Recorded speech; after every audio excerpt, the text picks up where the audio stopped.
Give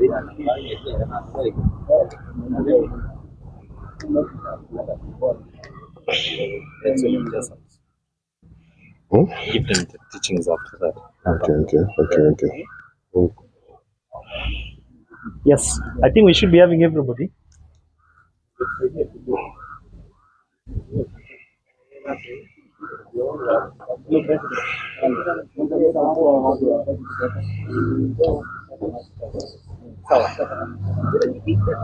Yeah. So ni demonstrate tunaenda then explain ndani. Yeah. Okay, sawa.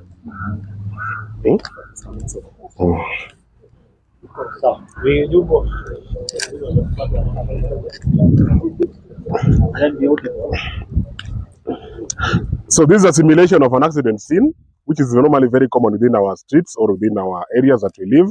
Motorbikes are normally very, very common nowadays. We have a passenger or a rider on board, and then the rider was taking the child to the hospital, and that's the situation that happened. The first thing that you need to do, first of all, is to ensure that at least you are safe within the scene of accident. By first of all, number one, this is an obstacle that can cause more danger to the person. So you have to ensure that at least you have removed from the scene of accident before you do anything else. Then number two, you look at these two people who require the first assistance. The baby is not crying, and the mother maybe is wailing. Hello, unasikia kweli? And akusaidia usijali sana, unasikia? So I'll start first of all by checking if the baby is responding. What do I do first of all? I have to tap the baby. Baby. Can you hear me? The baby is not responding. If the baby is not responding, what are the chances? The chances are there's a problem with the issue of the air obstruction, or there's a problem with the breathing of the person, or there's a problem with the issue of the circulation of the baby. That's what to normally check for approximately 10 seconds. There's no response for the baby, so if the person not responding, there's no breathing, I have to ensure that I start by applying the compression, chest compression for the baby, and that's the position, by applying 30 chest compression until rest complete the baby.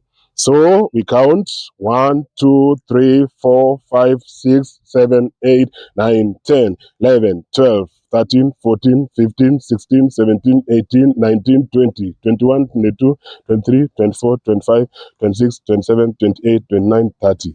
Then on the process, I can hear the baby coughing. That's a good sign. So the first sign, I have to ensure that I maintain the open air of the person.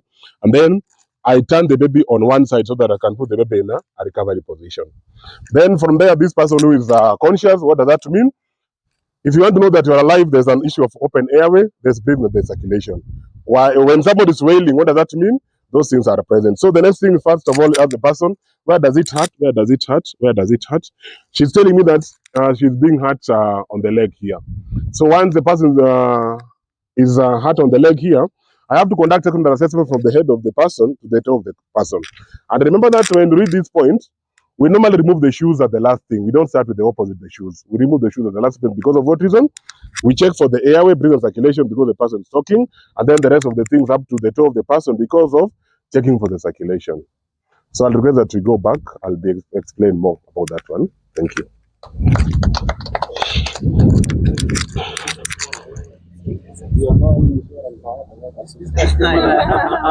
We chukua mtoto pelekea Surusi.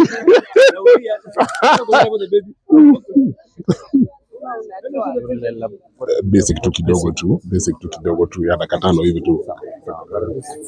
Thank you. Shit. Without gloves man, ndio hizi angalia.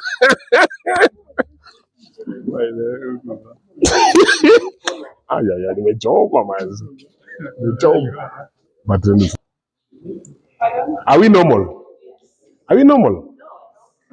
Hey, and we are not normal. Pardon? Sometimes you are normal. Okay. On the explaining another, somebody tell me that all of us are normal. Huh? Why am I insisting on that one? A normal human being, at least there's some minimum thing that at least you need to observe from you. Number one, you cannot maybe help me if you don't know yourself. For example, how many times do you normally breathe in a minute? How many times do you normally breathe in a minute? Keeping other factors constant. Hujakimbizwa na paka, hujakimbizwa na umbwa. How many times in a minute, please? So a normal person normally breathes averagely between minimum is 16 times in a minute and maximum is 22 times in a minute. That's a normal person. Pulse rates of the person, at least we know. Minimum pulse rate of the person is 60, maximum is 120 per minute. That's a normal person. A normal person normally go for a short call once. Are we together? At what time particularly? Saa 9:20 usiku. That's a normal person. A normal person. Then remember that also that a normal person normally goes for a long call once in a day. That's a normal person. If you skip it, there's a problem. And then again, if you go frequently, that's the rearing. Are you together? Yeah, so let's keep it simple like that. So why am I starting from that point? What is very critical in human being is the issue of the aspect of airway, breathing, and circulation. That's what can kill someone. When you hear that somebody is being done postmortem to someone, they are checking on the process, for example, of that burn. What causes that person not to a lack of circulation? On the process of maybe drowning, what causes that person to lack the issue of aspect of breathing and circulation? So the first thing that first of all we need to check first of all, if somebody is wailing, for example, nakufa, nakufa, nakufa, Mugu, is that person dying? Is that person dying? Kwani akufi? Na nakutangazia nakufa. Kwani akufi? What does that mean? It's very simple. Somebody is wailing because there's an open airway, there's breathing, there's circulation. When you want to die, you don't announce. Are we together? Unanyamaza tu unaendelea. Namna hiyo. And that's why even sometimes I normally see with the way you normally handle people with fractures, as if they are very critical. Are we together? But remember that a fractured person will take 3 months to heal with that for a fracture. Are we together? 3 months they are upon. Sometimes napeleka mtu kwa hospitali, daktari saidia, amevunjika mguu.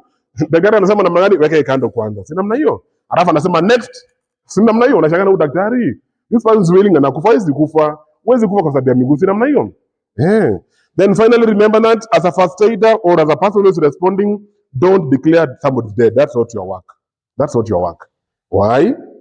You saw what happened sometimes back in morgue in Naivasha when somebody declared somebody dead, akapelekwa mochari. Si namna hiyo. After 1 hour alibisha mlango ni baridi sana mnifungulie. Si namna hiyo. What happened? People ran away by the way. People ran away, all of them there.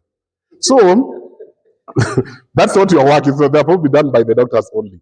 Then finally, remember that what can kill that person is an aspect of airway, breathing, and circulation. So at any given point, please, we have some scenarios that at least someone relate that we normally relate to. For example, choking. Can someone die because of choking? Unakufa kwa sababu ya choking?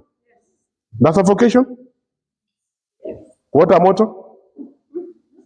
Kuota moto sasa kuna baridi. Kuota moto? Jiko. Can you die? Aye. Some of your houses I know inakaa kama greenhouse. Unajua greenhouse? Nyumba yako inakaa kama greenhouse. Kuna money plant imepandwa hivi. Si namna hiyo? Na kuna kamkebe kingine pale na kuna kitunguu imewekwa kwa mkebe. Si namna hiyo? Remember that wewe usiku una compete na hizo plants, oxygen. That's what can kill you. So it's very simple, please. Let us at least try to observe those small tips that you are talking about. Because once at least you know them, at least you can even save your life as a person or as an individual. The scene that I've seen set up there is very common. And the first priorities normally goes to those who are, first of all, what? The bystanders, the crowd that's normally there, because they need to be reassured. And then the next second priority goes to those who are injured there, because they want to be assisted from that point to the hospital. So ladies and gentlemen, I'd like maybe to challenge you. Come forward so that at least you can have a full class of first aid. Why am I saying that? Most of us only knows about first aid about nose bleeding and fainting. Even some of us will ask me, first aid nose bleeding, 3 days. Mtasoma first aid nose bleeding. It's more than that. Are you together? We have around 40 topics about to cover, both theory and practical.